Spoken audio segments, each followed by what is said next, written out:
everyone. My name is Rebecca Lombardi, and I'm the Director of Admission at the Entertainment Technology Center at Carnegie Mellon University. We are quickly approaching the application deadline for this year, which is actually January 15th, 2019. In doing so, we're receiving a lot of questions from prospective students who have already started the application process, etc. And so we thought it might be helpful to do a quick video to tell you a little bit more about the ETC, as well as share some information on some of the most commonly asked questions that we're receiving right now. So just to start, a brief introduction. The Entertainment Technology Center, as most of you already know, is a 2-year master's degree program at Carnegie Mellon University. The students earn an MET degree, which is a Master of Entertainment Technology, and our program is definitely considered to be a project-based curriculum.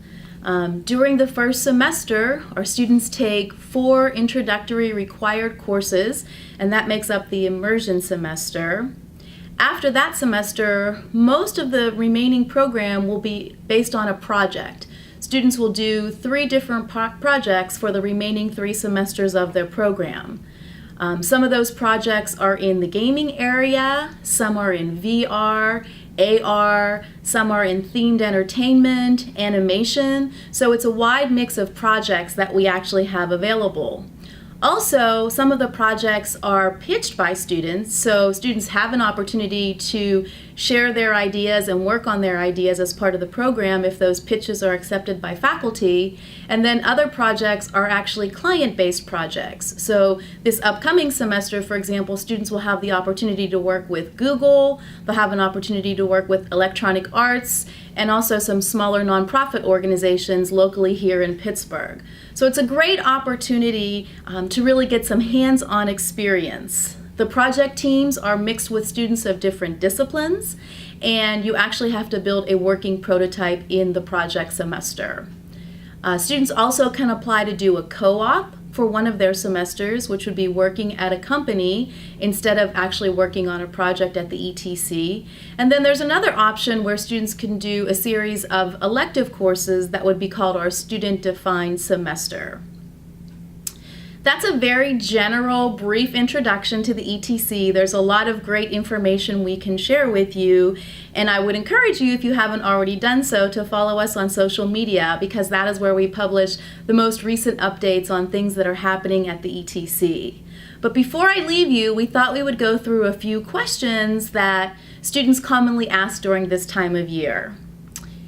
Hands down, the most common question that we get these days is, what about financial aid? How can I get financial aid? How much financial aid do you offer? Unfortunately, I don't have a great answer for this question. The ETC, although approaching our 20-year anniversary, is still a fairly young program, and so we don't have a lot of financial aid available through the program. We do offer 5 merit scholarships each year. The value of these scholarships is $10,000 US per year, and that scholarship is renewable for the 2nd year of study if the student remains in good academic standing. Every student who completes the application process for the ETC will automatically be considered for one of these scholarships. So everyone is in the applicant pool for scholarships, and there is not a separate process to apply. Additionally, students who are domestic students may apply for financial aid. A lot of that financial aid would be loan programs, etc. We do have some students attending the ETC who have some local government sponsorship, and also some private funding through other outside scholarships and programs beyond the ETC. So that is basically the situation with financial aid. I wish that I had more positive information to share about it, but it is definitely a pricey program.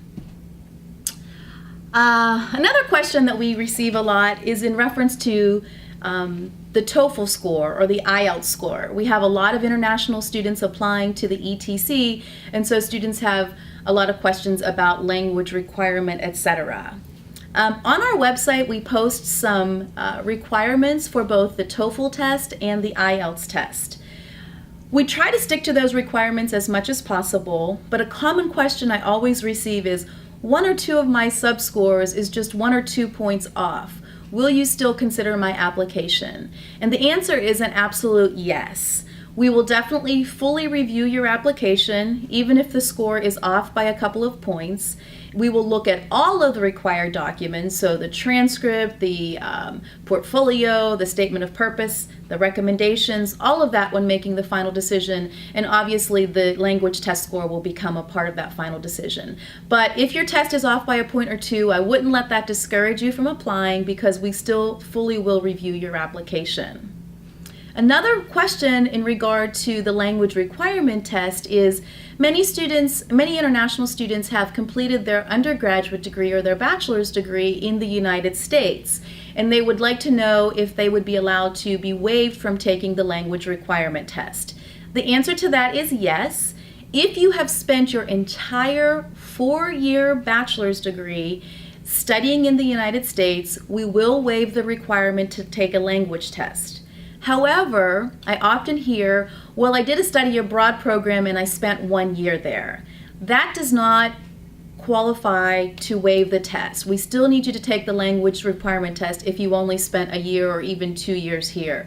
The only way we will waive it is if you spent the entire 4 years of your bachelor's degree studying in the United States. So that covers some information about the TOEFL. Another question is about the STEM requirement or the STEM eligibility. The ETC degree, as I mentioned earlier, is an MET, a Master of Entertainment Technology, and that degree does qualify for the STEM program. So once international students graduate from the ETC, they have their OPT, the Optical Practical Training, which is allowed for 1 year. They are able to then apply for the STEM extension for their visa. So we do qualify for the STEM program in the ETC. What should my portfolio consist of, or what format do you want my portfolio to be? You might have noticed in the requirements that we require either a portfolio or the GRE test or both. I can tell you from experience that many of our students do submit both a portfolio and GREs, although that is not required. For students who are going to submit a portfolio, our preferred format is a URL, a website. So when you are submitting the application, you'll notice that there is a space where you can actually fill in the URL to your portfolio. We will then link to that and review your portfolio electronically online. So that is definitely the preferred method. And we're looking for a variety of work. Any examples that you can show us of work that you've done during your bachelor's degree, or if you're coming from the industry and have some work experience, any work that you can show us from your current employment would be helpful as well. So just showing us what your skill sets are and what you've been working on in the past few years. I did mention the GRE, and so as I said, either the GRE or the portfolio is required. Another question about GRE is, what is the minimum GRE score? And in addition to that, what is the minimum GPA score? At the ETC, we don't really have any minimum scores or any cutoff scores. We look at all applications that are submitted to the ETC.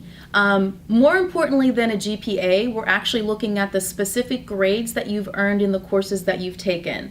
We're also looking at the courses that relate more to what your background is. So if you have a background in computer science, we're going to pay particular attention to your math courses, to your computing courses, etc. So we're more interested in the actual courses and the grades earned than the overall GPA.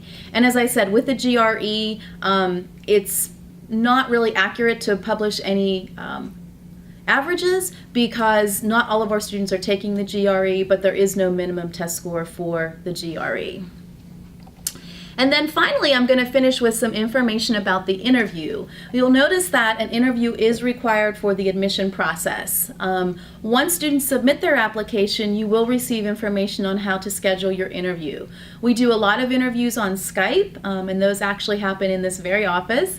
And then we also do some on-site interviews where we have a lot of applicants. So in areas of China, in Korea, and also in a couple of cities in India.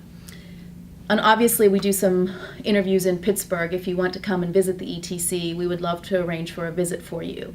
The purpose of the interview is really to get to know a little bit more about you, your interest, and your background. The ETC is a very unique program. As I mentioned earlier, it's project-based. It's very team-oriented, so we want to make sure that if you're applying to the ETC, that you are interested and eager to work with others. During the interview, we're going to ask you a little bit about your background, the kinds of things that you enjoy doing. It is a very informal process. There's nothing that you need to prepare for the interview, and the interview itself lasts between 20 and 30 minutes, regardless if that's on Skype or an in-person interview.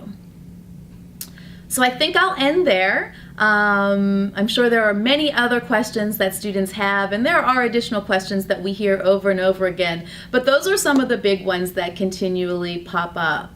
I am always an email away. So if you have any other questions or need additional information, I would encourage you to email me directly. You can find me through our website very easily. I know you know this, but the website is www.etc.cmu.edu. There is a lot of information there. I would encourage you to look at some of the projects that took place this semester. All of our past projects are available, so you can see some of the work our students do there. Thank you so much for your time. We're excited to have you apply to the ETC, and we look forward to receiving all of your applications by January 15th. Thank you so much.